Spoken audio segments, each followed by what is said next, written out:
About a year ago, we presented a well-received presentation focusing on the history of our state capitol building and the campus here in Olympia. And our presenter was Dr. Susan Mayer, an independent art historian who gives public presentations and leads many tours as a volunteer. She teaches at the college level. But since that talk, which you can see on YouTube, by the way, you can see all our past talks on YouTube, but we've gotten to know Dr. Mayer better and experience her enthusiasm, not only for the state capitol history, but also a growing passion she has for our local history in the South Sound. She's a good encourager for what we're doing here with the Heritage Builders Program here at the Olympia Tumwater Foundation. Did I introduce myself? I'm Don Trosper, by the way. Here I'm getting ready to introduce our speaker. I'm the Public History Manager of the Olympia Tumwater Foundation. And well, anyway, we brought her back to speak again to start off our new year of talks, and more in depth about the history of the Capitol Dome itself, and so how the design came about, its symbolic meanings, how it compares to the U.S. Capitol and other state capitals. But that dome is a unique thing, and so we're going to hear a lot about that. She received her PhD from New York University's Institute of Fine Arts. And we're so glad to have her residing here in the Great Northwest now. But let's have a warm Schmidthouse welcome back for Dr. Susan Mayer.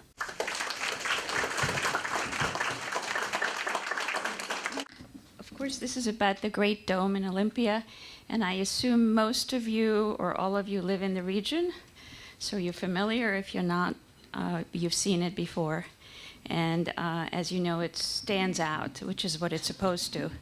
It's a great landmark, and it has great symbolism. What it represents for us, just like for any other state capital that's in different states, is that this is the seat of the government. This is the voice of the people. And that's the way it's supposed to be. And it's been very successful in that because of its location, is that it sits high up on a hill, the whole Capitol Group complex. And you see it, especially when you're downtown or you're driving around. You see it from all angles. And so it is the way it was supposed to be, the way it was meant to be. And if we would have skyscrapers in the region, then it would probably be overshadowed. If it would have been ended up in Seattle, it would be overshadowed by the tall buildings. So what we have here is we have a lower buildings, kept on a lower level, and we've got the high hill.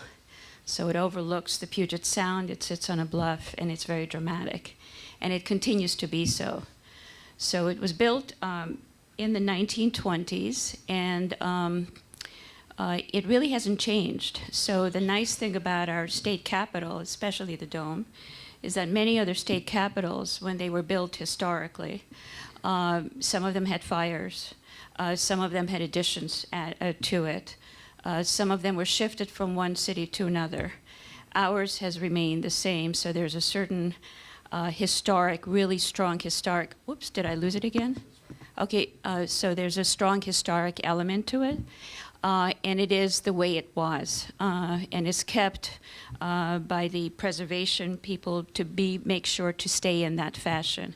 They always bring it back to the level in which it was created. So it's historic, and I always refer to it sometimes as in time, as a time capsule from that period. So we have the seat of government there, and it's also, let me just make sure I have my notes, yeah, it's also part of a greater tradition. So what I'm going to be showing you now is just a series of slides, and just bear with me because I'm going to go through it really quickly, but at least to give you the feeling as to how much this is part of a much greater tradition. It's unique in the way it's positioned, it's unique the way it was built, but it's also very typical. It's part of a long-term tradition. In terms of state capitals, but also goes back in terms of churches, and even goes back in terms of ancient tombs and sacred special places. So the dome itself, being a round building, round dome, it's based on the geometry of the circle. It's in a larger version of it, obviously. And because of that, these buildings that were built that was circular were always special and were placed in special places. So what we have with the dome, as you could see on top of the legislative building, is a great solid based on the circle. In this case, it's elliptical. And, but when you go in, it's void, a great empty void, and very dramatic. This is the sophisticated way of presenting it. We've now moved into, it's on level where they really perfected the way domes were built. And you could see, and if you haven't been there, or if you have, if you remember when you walk in, when people see it, they all goes ooh and ah when they go into the great big rotunda. So it's that great big void and emptiness with a circular ceiling dome on top of it. And it's very dramatic, and it's supposed to be that way. So the dome itself is considered to be the heart of the building and the heart of the whole complex. So Wilder and White, Walter Wilder and Henry White, were the architects. The architects were from New York, and they were asked, and they participated in a competition by architects. They basically submitted their plans. The Capital Commission requested this nationally for architects to give in their idea of what the complex should be. They asked for a complex, not a single building. And the complex, the drawing for the complex that Walter Wilder and Henry White from New York provided, this just gives you a nice, interesting cross-section of it. And you could see the dome itself is the center of it. And that was their vision of it as to how it was supposed to be built. The buildings around it, their rooftop kind of meet. So if you go far away and you look at it, it looks like the base of the dome. So the base of the dome is much larger. It's not just one building, but it kind of fuses together. The dome is extremely important. This is the other drawing that they provided from the 1910s. And although it's not exactly the way it ended up being, but you could see the dome itself again dominates, which is what it was supposed to be. That is the symbol, that is the icon, that is a landmark.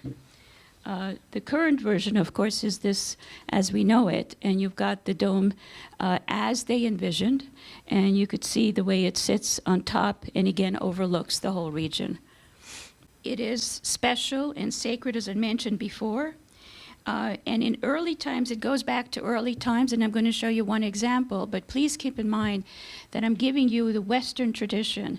Western tradition because that's what this particular dome and our dome was based on. So I'm not looking at other cultures, but I'm looking at presenting to you the cultures that were the most relevant to the domes and to the whole tradition of these domes. So I just want to go back to a very early, not primitive, but very interesting royal tomb. If any of you are familiar or have seen it or know about it, if not, it comes from a place called Mycenae in ancient Greece and goes back probably like 13th century BC. But you could see that there, this is called a tholos tomb. This was a tomb for royalty, but the way it was built with stones is called corbelled vaulting. But it was a very special place. And that round kind of structure, which is very well preserved, you could see this was kind of the beginning or the early way of doing it, but again, in a very strong and sophisticated way. On the outside, this kind of structure is like a big mount. It's covered, but nevertheless, it's based on the circle. Jumping to ancient Rome, and if any of you are familiar with the Pantheon, in Rome is, again, it's a very important building which is very well preserved, and I'm showing it because it became very significant for the later architects. They used this as an example. Now, ancient Greece didn't use domes. They used post and lintel, which is horizontal and vertical, so their designs were different. But ancient Rome, because they were able to develop concrete and use concrete, which was called pozzuolo, in terms of creating these round domes, round tops. They used a number of buildings. They used it in their baths, palaces, and sometimes a sacred building such as this. This was built for or designed for all the gods. It was pagan, but nevertheless it had a kind of a sacred significance to it. And it is important because not only is the engineering really excellent, but also because it's very well preserved. So the later architects went always back to the Pantheon and how it was built. It's also important in terms of the United States because it became important later. Thomas Jefferson used it as an example. They used it, which I'll show you in the National Capitol in the United States, and I'll explain to you later. Also, it was used in Massachusetts State House. In the 1790s. So it was very common, very well known.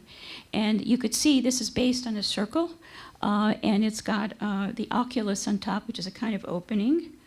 And this is just to show you from afar, from a bird's eye view, it's a saucer dome, so it's a low dome, very well preserved.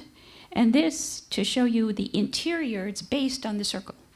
Okay, so it's like a perfect circle on the inside with very sophisticated engineering.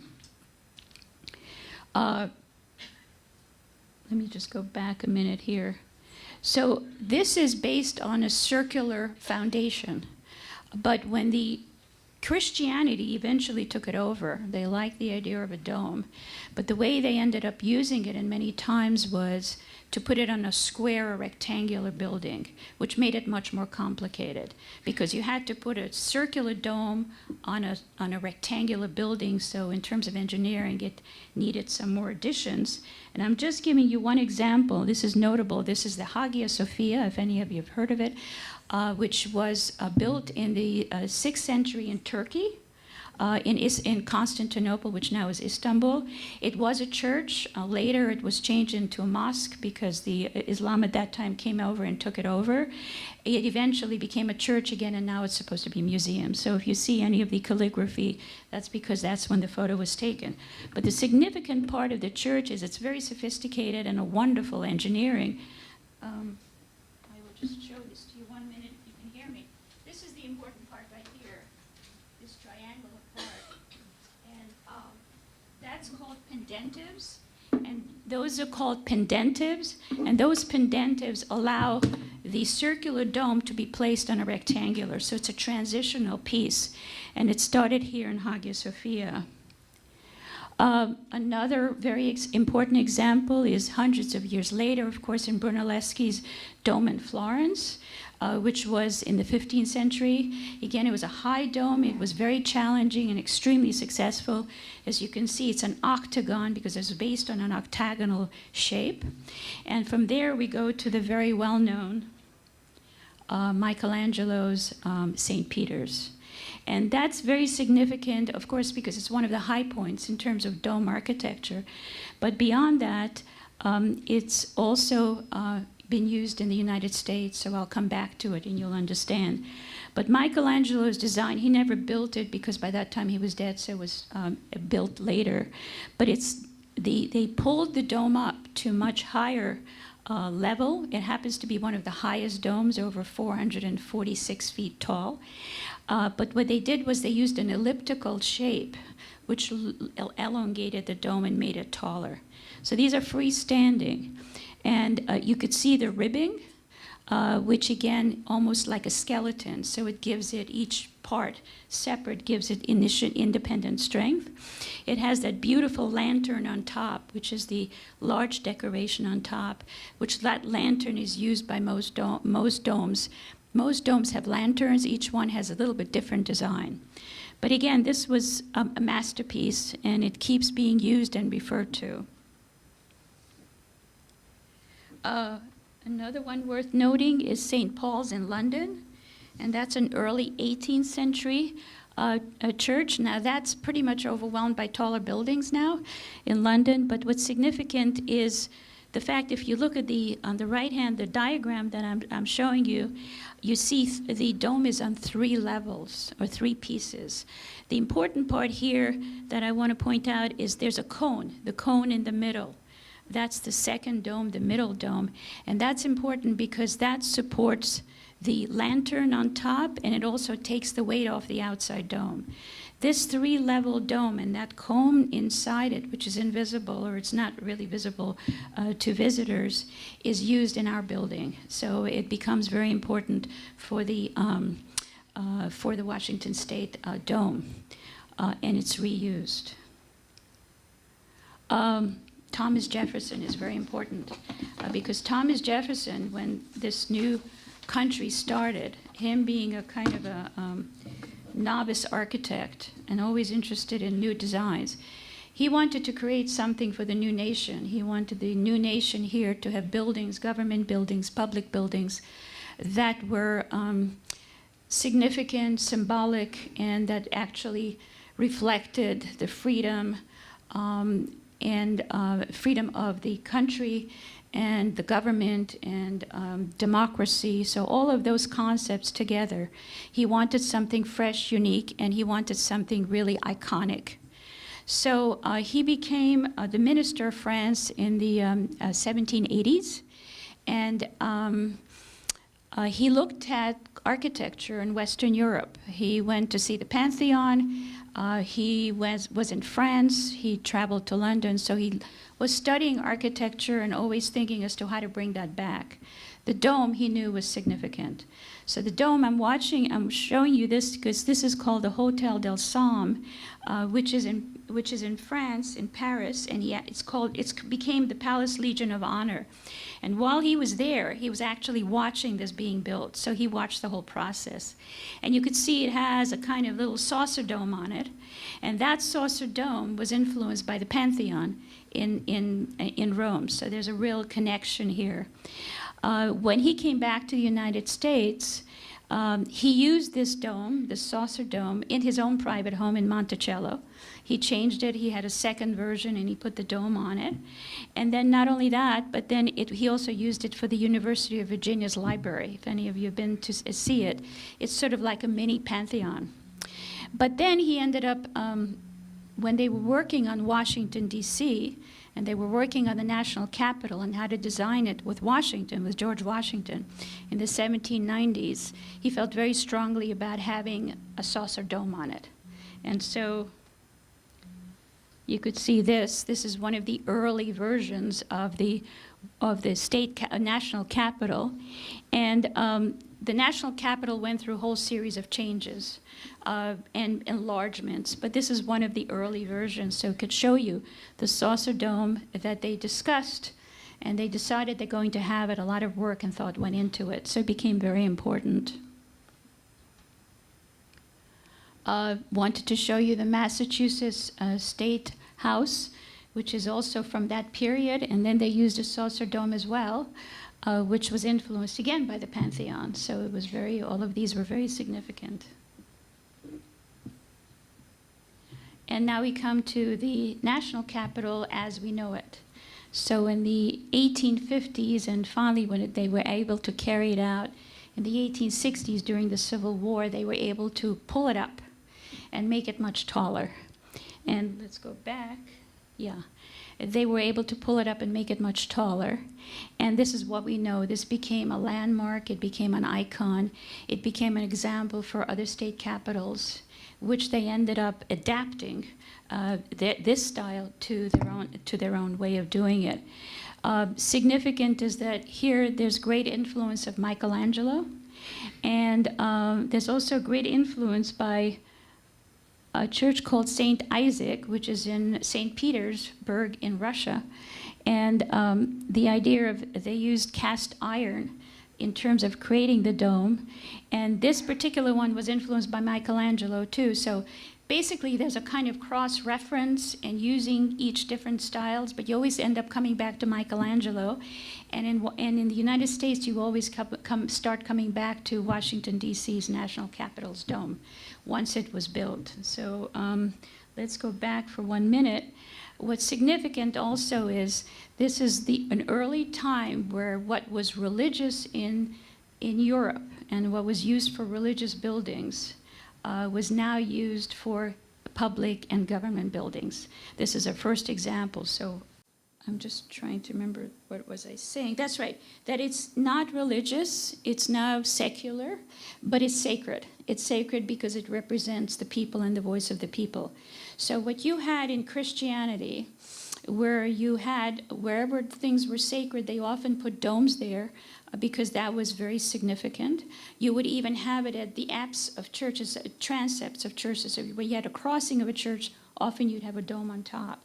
So again, it was for very special places connected with Christianity and religion. Here it was transferred across the Atlantic to create something that really has to do with the voice of the people and the government. So significant for many purposes. I showed the St. Isaac.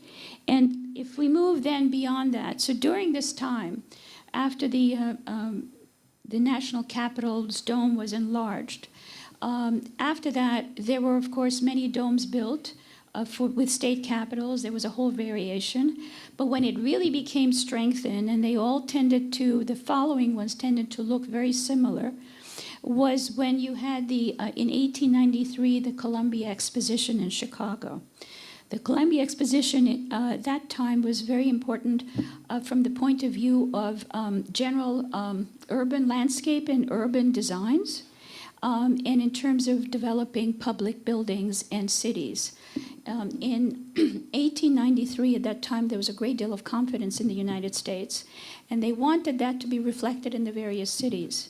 So they created this great exposition that was visited by millions of people, particularly designers and urban designers and architects, to influence them, to show them how you could build these very respectable, beautiful, classical type of buildings. By classical, we're saying that goes back to ancient times as well as to Renaissance and later times. So it was a very formal, very clean kind of designs.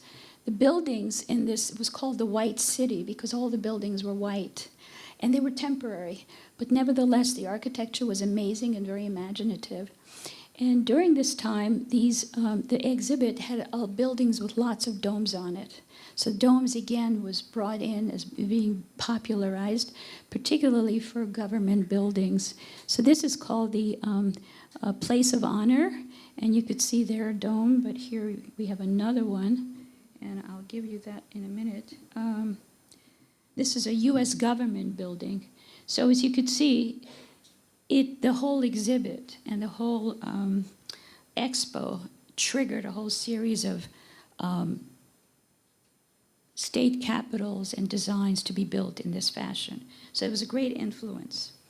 One of the architectural firms that participated in this, with a very strong hand in it, was McKim, Mead, and White. And they're important because they were, at that time, the biggest architectural firm in the United States, did a lot of classical designs, and they were also the firm in which Walter Wilder and Henry White worked.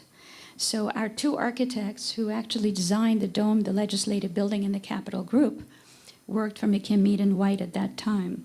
And at that time, McKim, Mead, and White designed and eventually built the Rhode Island state capitol. In the Rhode Island state capitol, Wilder and White were there when it was being designed. Whether they partook or not, we don't know, but at least they were there, part of that firm.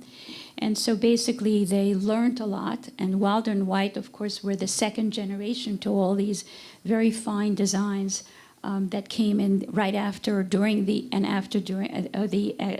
Columbia Exposition. The Rhode Island dome is significant because it's a masonry dome.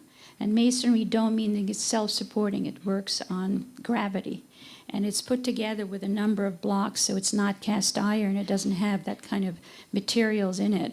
And this was a masonry dome, and it has that very strong classical feel to it. Within this chain of a series of state capitals that were built was another very significant one, which is from Minnesota. Cass Gilbert is his name, and these two were referred to very often. This too is a masonry dome. And then the third one, what we have, which is ours, which is a masonry dome as well. So again, very much influenced by Michelangelo, but again, bringing together a number of other traditions, but beautifully done. I had a chance to go over Henry White, one of the architect's papers. Much of it has not been preserved. A good deal of their paperwork has been destroyed that's related to our state capitol. But there is, in the University of Washington in special collections, there is a number of his files kept. So I had a chance to go over it and to see what are the pamphlets that he kept and what are the notes that he took. Minnesota was very important in their design, or at least in terms of thinking as to how it was built. And so, of course, was Rhode Island. And this is interesting because there's a whole series of them, but this is one of the ones that is unusual, but yet still uses that great classical dome design is Wisconsin's. And Wisconsin's is interesting because it's a Greek cross, so it's like that.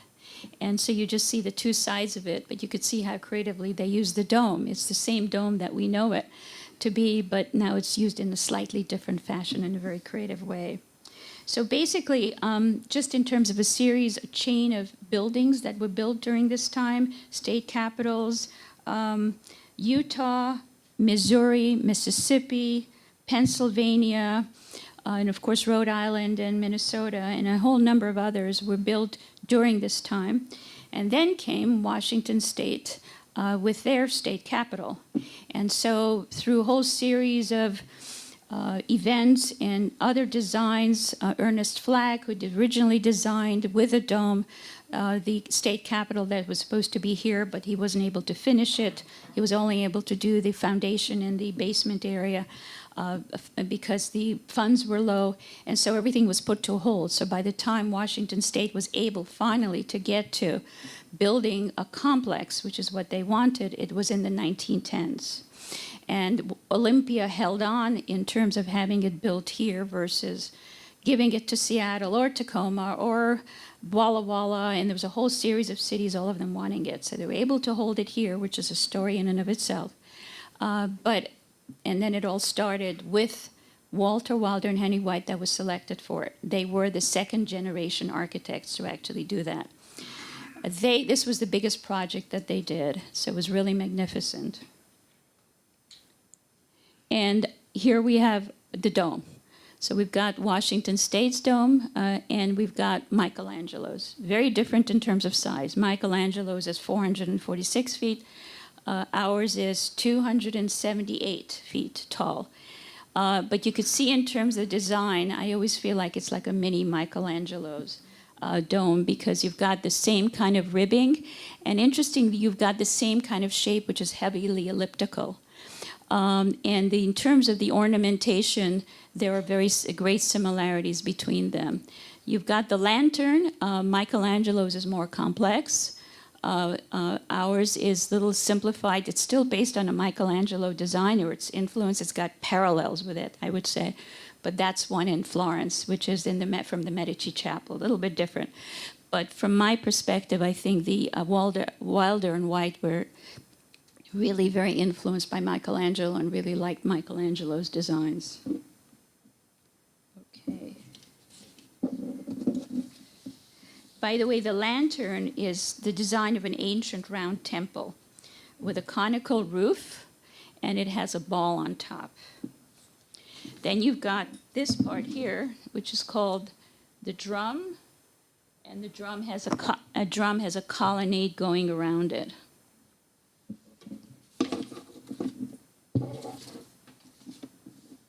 Okay, let's go to the next one. I wanted to show you the ornament, the architectural ornaments here. And the architectural ornaments go back to the rest of the building. So basically it's a repeat of what you see in most parts of the building, but they all go back to ancient classical times. So you will see this in ancient Greece in terms of architectural ornament. You will see it in ancient Rome. So this one, of course, is the Corinthian capital. See that here and there. That's your perfect Corinthian capital from ancient times on the right-hand side.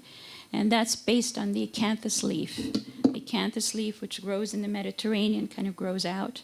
And it's used in many decorations because it has kind of a beautiful floral quality. And it is the most complex of capitals. They have Ionic, Doric, but this is the most complex, most decorative. And Walter Wilder and Henry White used it throughout the building on the dome, and they use it in the front and the north and the south side of the building. The person who actually did the architectural ornaments, his name is Maxfield Keck, and he was from New York. He was contracted to do these designs. This is the, you could see in terms of the ornament here, this is the palmette that goes through that area. And I'm showing you on the right-hand side something from ancient Rome, from one of the many buildings, where it's the same kind of design. It's called, often sometimes referred to as an enthymeme, but basically what it is, it's a palmette, and it's very popular in ornaments. It could have many petals. It could have as little as 5. It could go as much as 11 or 12. And then the tallest petal is right in the middle and basically kind of fans out. So it's a beautiful kind of shape that is used in architectural ornaments and is used in vase painting and all forms of decoration. So they use that. So everything goes back to the ancient times in terms of decoration. And here you've got the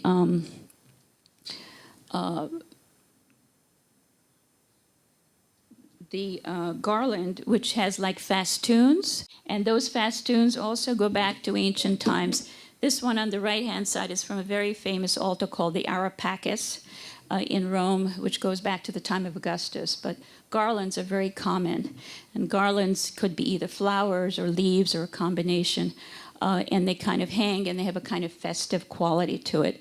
So that too was used in the dome as well as in other parts of the building. So what I'm really pointing out is that classical, ancient classical feeling you get throughout the building. Okay, so how was the dome built? In a very simple fashion. I will describe it as simply as I can. It's a masonry dome, so it was put together with 1,400 sandstone blocks that was quarried from Wilkinson Quarry, which is right near Mount Rainier. All the facings of the buildings in the Capitol Group is from that quarry. But in terms of the sandstone blocks that they had to bring up to the top in order to create this dome, this is 1925, I believe is the date for it.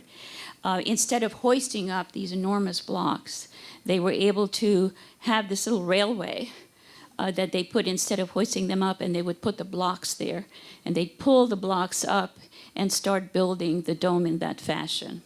So we're looking at what's called the drum, which is the outside circle, and it's right under the big square of the building, of the actual rotunda's foundation. And you could see the people working all around. They're doing it by hand because they're using hand tools and sandblasting tools. But the scaffolding is the beginning of the scaffolding. So the way they built it was they built 2 sets of scaffoldings, one an internal scaffolding and one an external scaffolding. And it's in the middle between those 2 scaffoldings that they would do concentric circles. So even if you think of that Mycenaean beehive tomb that I showed you, you just go smaller and smaller, it gets smaller and smaller, then it has to meet perfectly at the top. And those stones, sandstones, had to be cut perfectly. So they weren't sure, but before they started, what they did was they took 1/4 of those sandstone blocks and tested it out in Tacoma, in the shop where they did the cutting of these blocks. And they did it on the ground to see if 1/4 of it actually meets and the sizes of the blocks actually join together. And they did. So they were more comfortable in actually creating this amazing dome. So ours, like I said, it's a masonry dome, which is special, and it's one of the tallest of domes. Showing you, if you go back to St. Paul's, if you remember the 3-tiered dome, we have 3 tiers.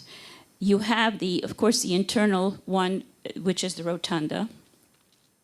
And then you've got that big cone in the middle that you see, and that's made of stainless steel and concrete, okay?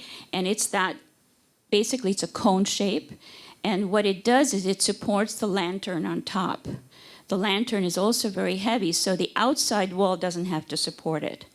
So what they created is you've got the outside wall. The outside wall is self-supporting, but it doesn't need to support anything else, so it's able to withhold all that weight. So the outside is masonry, it's the shell, and behind it is brick. So you've got 2 layers. The next level is that cone, and the inside, of course, for the rotunda, that's the inside dome. So it's 3 levels. You see this in Minnesota, and you see this in St. Paul's, and that's what they used. And that lightened the lantern issue, which is, again, like I said, it's very heavy. The architecture. So in terms of the weight generally from a dome comes down, but it has to go out and down. So what you have is, you've got the dome, which is here, the interior dome, and that, in terms of the weight, also puts the weight on these arches, and beyond the arches, it also puts the weight on the great big piers. So those piers that you see here, it's distorted because, like I said, it's a fisheye photograph. But if you think of the piers, they're like great big legs that hold up this enormous amount of weight. And those big legs are concrete. And they support the weight, they continue, and it keeps going down. Below it is this great cushion. It's a great foundation, which is over 130 feet long and thick. And that further supports the great weight. So it's giving weight over and releasing it and allowing it to go down. In terms of decoration, that great rotunda, when you go in there, is very dramatic. And what Wilder and White gave it was the decorations of Tiffany Studios light fixtures, all in bronze. And if you haven't been there, if you have been there a long time ago, when you go, do look at the chandelier, because there's nothing like it. So the chandelier itself is this amazing form of decoration, monumental in the center of the apex, coming down from the apex right down. It's 5-ton chandelier. And if any of you are familiar with Louis Comfort Tiffany, he had a company called Tiffany Studios. It's Tiffany Studios that was contracted to do all the light fixtures. And they did bronze light fixtures, which is a very fine metal. And they, major piece, the most monumental piece, is this amazing chandelier. There's nothing like it. So they provided that as beautiful decoration. In front of all the piers, you've got ancient Roman-style fire pots. So these fire pots, again, are unique designs. It's the way it would have looked in ancient times. They're grand, the lights are on. But in ancient times, when they had these kind of fire pots, they used them for ceremonies. And sometimes they used them at the Senate. And they used them in such a way that they would have fire coming out, and sometimes incense, sometimes they would have sacrifices. It depended on the event. But the fire pots would have these lights coming through, or the fire coming through. And these are kind of examples of that. They used it in the Senate at the time of Augustus. So I always think when the legislators are walking into their chambers, which you could see over there, they're basically walking in the way that they did in ancient times, or there's a parallel to that. This is a dramatic look from above, and you could see what it looks like. This doesn't have the distortion. So it's got this amazing chandelier, 5 tons and 1 ton for the chain, and you could see the ancient Roman-style fire pots. And then it goes right down to the center, which is that seal in the middle of the landing. And that landing is, on that landing, with that seal, it's a seal of Washington State, which is, as you know, it's the portrait of George Washington. So you've got sacred on top coming down right down to the seal of Washington State. It's all very well planned. And then you've got the lights in each corner. And the stairs, you could see, is in the shape of a Greek cross. So you've got a circle, you've got a square, and you've got a Greek cross, one on top of the other, all which goes back to Renaissance times or earlier, which was considered to be very special in geometry. A lot of extra meaning. And the special part of it is that these lights are on all the time. So even at night, I always tell my visitors, if they come at 3 o'clock in the morning, they'd find that this is still lit up. And so that is what it is that they originally wanted it this way, The lights are on, so this area has a very special feel. And it's part of the whole big dome and the rotunda. This is just to show you the chandelier. The photo doesn't do it justice. And the pendentives. So if you go back to the Hagia Sophia pendentives that I showed you, you could see the pendentives being used, and that became pretty standard. So you're able to go from a square or rectangular ground plan up to a circular dome with those pendentives for the transition. So then we always asked about, well, everything is well preserved, but do we have issues at the state capitol? The issue is earthquakes. And everybody kind of pulls back, especially the out-of-staters. They said, yeah, we've had earthquakes. So the weakest link in the building is the dome. And we've had 3 earthquakes. We had one in 1948, we had one in the 60s, and we, of course, had one in 2001. So in 1948, the lantern became loose. And so the columns there, and they created almost like a diagonal escalator, and they were able to take all those pieces down, sandstone, heavy, and they were able to take it back, fix it, reinforce it. So it's reinforced. But the big difference, what they did was the significant thing that they did is they, instead of putting it back, the cone on top and in sandstone and the ball, which is on top of it, they changed it to nickel alloy. So whenever you go, if you look up, you'll see it shines. And it looks very different than it was originally. The reason they did that is because they were able to reduce it by 75 tons. So that was the big change. The 68, in 68, what the area that came loose, oh, you could see there, the dome is shiny, so you could see that. This area became loose, the columns there, and there was a crack in the in that area. And so what they did was they had to cover up the windows, some of them, in order to create a stronger wall. That area where you see the colonnade in the drum had 22 windows. And those 22 windows, out of those 14 were covered up with concrete. So 14 now create a much stronger wall. And this created a greater strength in the building, in the dome, more than any of the other things that they did in terms of reinforcements. What we lost was that beautiful window coming through, penetrating the natural light coming through. So when you go in, you still see elements of window which are there, but it's not the many windows that we would see, which would kind of lighten the dome from the interior. But it did strengthen the dome. So that was in the 60s. And in 2001, let me go back one more. In 2001, these also became part of the columns also became loose, so they had to reinforce that. But the other thing was the dome has a tendency to shift horizontally back and forth.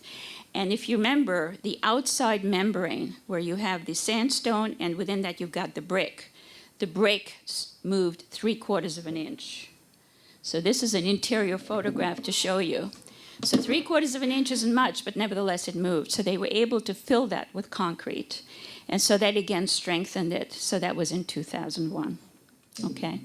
And then the next thing is, which is very, very current, is that the dome was just cleaned. So if you've seen it, and it almost looks very different. So I always say I have to go back and take new photographs because it looks like a brand new dome. But the first photograph I took was this one. And when I took it, it was like, okay. And then we went back to look at it. It was just amazing. So it's huge difference. So it was just a layer of lichen and some other microorganisms, but mainly lichen. And they had to come back years later. But when they first originally worked on it, I think it was like 6 or 7 years ago, they had to go back for cleaning again, which they do periodically. And the difference is enormous. You could see that. So the way the cleaning was, they did the dome itself, and then they went up to do the lantern. But this is really wonderful because I was able to get this photo of the person propelling down. And you could see the profile. So what they're doing is they're pressure washing it. And it's a very gentle wash, okay? And in this, they have a cleaning agent called biocide, which deals with microorganisms. So from my understanding, when they use this, they apply it first, they leave it, then they go back and apply it again, they leave it, and they let the rain wash it off. And so they're optimistic that this time it's going to give a few more years, because it needs cleaning on a regular basis. We're in Washington. But nevertheless, it just, hopefully it will give more years with that. But very dramatic. There's a basket next to him, if you could see, which has all the solutions and everything in it. And they just kept moving it around the dome. And then, of course, if you see the lantern, the lantern is being cleaned. I think it's finished or very close to it, but they have scaffolding, and it's only for a third of the lantern. So what they did because there's only stairs going up, they had to take the elevator to 7th floor, I believe, and then they had to take the stairs, very narrow stairs, that's in the dome, inside the dome, the narrow stairs. They walk up that very narrow stairs of over 200 steps and took the scaffolding, metal scaffolding up, but they only used it for a third of the dome. When they clean that third, then they take the SAM scaffolding and put it to the next third and put it to the next third. But the dome looks beautiful and looks pretty much the way Wilder and White built it and the way it was at that time. So, in closing, I just wanted to ask you, if you haven't been to the state capitol, if you've been there a long time ago, to visit. It's got amazing history. And as of now, we're starting the legislative session. And so it's got a lot of activity. And in terms of the chambers, the Senate, as well as the House, you've got the area galleries for public seating. So you're welcome to come and listen and watch. And it's just a great education.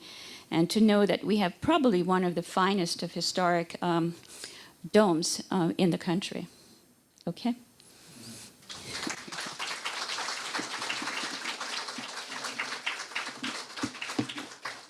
Any questions? Yes. Of the 50 states, are there any state capitals that don't incorporate this dome? Absolutely. I've had visitors who said, oh, we thought all state capitals have domes. No. So you've got different versions of it, okay? And many state capitals don't have a dome. New York State doesn't have a dome.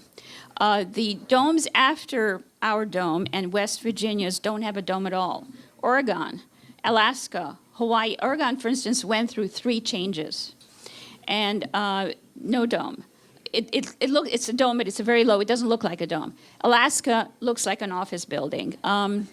North Dakota, tall building. Louisiana, tall building. New Mexico, Hawaii. So basically, there's a whole different kind of designs. And the very early ones, some of them are towers and have a kind of dome-like effect, but this formal dome that you see here tended to come after the national capital. And even when there were domes beyond that before this group, many of them were gilded, which is coming from the Gilded Age. So it has more of a creative, a slightly different look to it than what you see here, which is a very strong classical look. Okay, yes? I seem to remember that there was a part of the lantern that was misplaced, and they found it in someone's backyard or something like that, and then put it back in some time ago. Do you? That story I haven't heard, but it's a good one. Which part of the lantern? Do you know what it was? Was it? I think it was the very tip top, but I'm not sure. The ball? Yeah, and it was in the Olympian, gosh, I don't know, some 15 years ago or Wow. And it found that they discovered where it was, and they put it back. Okay, the question is, was it the sandstone or was it the nickel alloy? Sandstone. The sandstone. Okay. So maybe they didn't put it They back. didn't put it back because the nickel alloy is there, but it could be. So I'd love to see, or I'll look into it to see if I could find it in the Olympian. It's a good story, and it's likely to happen. Yes. The building will soon be 100 years old. Yes. Is there a time capsule we can look forward to? There's a time capsule at the entrance of the north entrance, which was put in 1976. So it's going to be open in 2076. and that has that has compositions from children from kindergarten up to and including college. It has seeds of trees. It has all kinds of things put in there that was specific for 1976, and in 100 years after would be very significant. So there's that time capsule there. Yes. I have a question for you. On the number of columns, there's always significance in numbers. There, around the inside of the dome itself, there's a number of columns. Do you know if there's significance to the number? I'm not aware of the significance. I believe it's 32, but don't quote me. I don't know of that to be of any significance. I haven't come across anything that related to that. Those columns are not marble and not sandstone. They are plaster with steel inside, and they're painted. So I don't know of significance in terms of the numbers, if that answers your question. Yeah. Anybody else? Yes, back there. I understand there's an unspoken rule that the state capitals can't be any higher than the national capital. Is that true? I haven't come across that, and I know state capitals that are higher, but not necessarily with the kind of domes we're looking at. Nebraska's is tall. There are those that are over 300 feet tall. Not many, just a few, with different designs. I'm not aware of that being a rule, but that's a good point. It is tall. It's around, every time you look at the measurements, it kind of varies, but it's somewhere in the vicinity of 300 feet tall. So ours is 278, 287, the numbers again go back and forth. So we're right below it, but very close to it in size. Anybody else? Yes? The weight of the dome is so tremendous that I wonder what keeps that from spreading out the base of the dome. And the weight. Well, it's self-supporting, and like I mentioned, the dome itself, the outside dome supports itself, and then when the way it sends out the weight, it sends it out and down. And so they engineered it in such a way for it to be able to absorb, pick up by the arches, pick up by the weight by the piers, and then pick up the weight in the huge foundation that they put it down. So that was part of the whole engineering formula. Now, I understand some domes have a steel cable that goes around there that they tighten up to keep it from spreading out. Okay. I haven't come across that. Well, we had a display in Minnesota. Okay. They talked about the dome there. Okay. I'm just aware of a very thick, heavy concrete with rebar cushion, very large, that is the foundation for this. Yes? I'm sorry. I have a two-part question. Sure. When, and since we're talking just about the dome, when it was completed, do you have any idea how much the cost was, labor and material? Just for the dome? Yeah. I don't have I could tell you how much the building was, but I don't have a breakdown of the dome. The building itself was $7.5 million, with including the interior decoration. So it was like everything. In terms of what the dome was as a separate, I don't have a number for that. Now, that was then when it was completed. Do you have any idea what it would cost today? I would say it's irreplaceable almost, probably. I could say that a skilled mason, because you had masons working here and craftsmen, a skilled mason made $10.50 a day.